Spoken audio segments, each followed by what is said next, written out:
दिल को छू जाए कहानी चैनल में आपका स्वागत है। आज की वीडियो में मैं आपको राम नाम के चमत्कार की कहानी सुनाने जा रही हूँ। तो चलिए कहानी शुरू करते हैं। एक बार एक गांव में एक साधु रहता था। वह सारा दिन राम राम जपता रहता और ढोलकी बजाकर कीर्तन करता रहता। उसकी कुटिया के पास जिस व्यक्ति का घर था वह उससे बहुत परेशान था। एक दिन वह व्यक्ति गुस्से में उस साधु की कुटिया में चला गया और कहने लगा कि तुम क्या दिन रात राम राम रटते रहते हो? तुम्हें तो कोई काम धंधा नहीं है, हमें तो कमाने जाना पड़ता है। तुम्हारी ढोलकी की आवाज़ से मैं सो नहीं पाता। यह सुनकर साधु कहने लगा, तुम भी मेरे साथ राम राम जप के देखो, तब तुम्हें पता चलेगा कि कितना आनंद आता है। उस व्यक्ति ने थोड़ा खींचकर कहा, अगर मैं तुम्हारे साथ राम राम जपता हूँ तो क्या तुम्हारा राम मुझे खाने के लिए रोटी देगा? साधु कहने लगा कि मुझे तो राम नाम की लगन लगी है। मुझे तो राम जी की कृपा से हर रोज़ भोजन मिल ही जाता है। तुम भी राम राम जप के देख लो। मुझे भरोसा है भगवान तुम्हें खाने को जरूर देंगे। यह सुनकर वह आदमी उस साधु को चुनौती देता है कि मैं आज तुम्हारे साथ राम राम का भजन करता हूँ।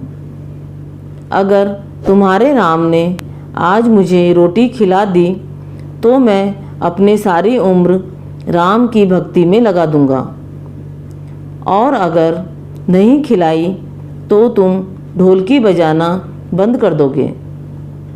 यह सुनकर साधु कहता है कि मैंने तो निष्काम भाव से प्रभु श्री राम की भक्ति की है, लेकिन फिर भी मुझे तुम्हारी चुनौती मंजूर है। वह व्यक्ति साधु के साथ बैठकर राम राम का जाप करता है और मन में निश्चय करता है कि चाहे कुछ हो जाए, मैं आज भोजन नहीं करूँगा। देखता हूँ इसका राम मुझे कैसे भोजन कराता है। राम राम का भजन करने के बाद वह सोचता है कि अगर अब मैं घर जाता हूँ तो मेरी माँ और बीवी मुझे खाने को कहेंगे और फिर मुझे रोटी खानी पड़ सकती है। लेकिन मुझे साधु को चुनौती में हराना है, इसलिए वह घर जाने के बजाय गांव के पास के जंगल में चला जाता है। जंगल में एक पेड़ पर चढ़कर बैठ जाता है। वह सोचता है कि मैं सारा दिन इस पेड़ से उतरूंगा ही नहीं, अन्न का दाना भी नहीं खाऊंगा। इस तरह मैं साधु को हरा दूंगा और उसकी ढोलकी बजाना बंद हो जाएगा।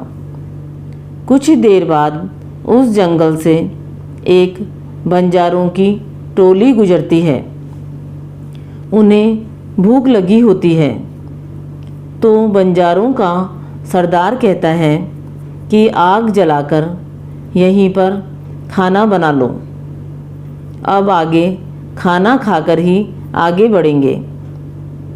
खाना बनकर तैयार हो जाता है और बंजारे खाना खाने वाले ही होते हैं कि इतनी देर में बंजारों को सूचना मिलती है कि पीछे से डाकू आ रहे हैं। तो बंजारों का सरदार कहता है कि हमें यहाँ से चले जाना चाहिए। ये डाकू हमारा सब कुछ लूट सकते हैं। वे बंजारे खाना वहीं पर छोड़कर चले जाते हैं। वह आदमी पेड़ पर चढ़ा सब कुछ देख रहा होता है। कुछ समय बाद डाकू वहाँ पहुँच जाते हैं।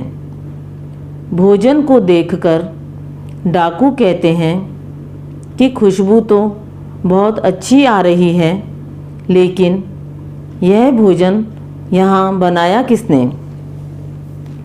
और बनाने के बाद खाया क्यों नहीं? कहीं किसी की चाल तो नहीं हमें फंसाने की? हो सकता है इस भोजन में जहर हो। उसी समय डाकुओं के सरदार की नज़र उस व्यक्ति पर पड़ी। वे उसे नीचे आने का आदेश देते हैं। डाकू उस व्यक्ति से पूछते हैं, हमें मारने के लिए क्या तुमने ये भोजन बनाया है? वह बेचारा मिन्नतें करता रहता है कि मैंने यह भोजन नहीं बनाया, इसमें जहर नहीं है, यह भोजन तो बंजारों ने बनाया है। लेकिन आपके आने की खबर सुनकर वह यहाँ से भाग गए, लेकिन डाकुओं के आगे उसकी एक नहीं चली। डाकू उससे कहते हैं कि अब तुम्हें यह भोजन खाकर दिखाना पड़ेगा, क्योंकि हमें लगता है कि तुमने ही यह भोजन बनाया है और इसमें जहर मिलाया है। अब तुम ही सबसे पहले यह भोजन खाओगे। वह जिद पर अड़ा रहता है, मैं यह भोजन नहीं खाऊंगा, किसी कीमत पर नहीं खाऊंगा।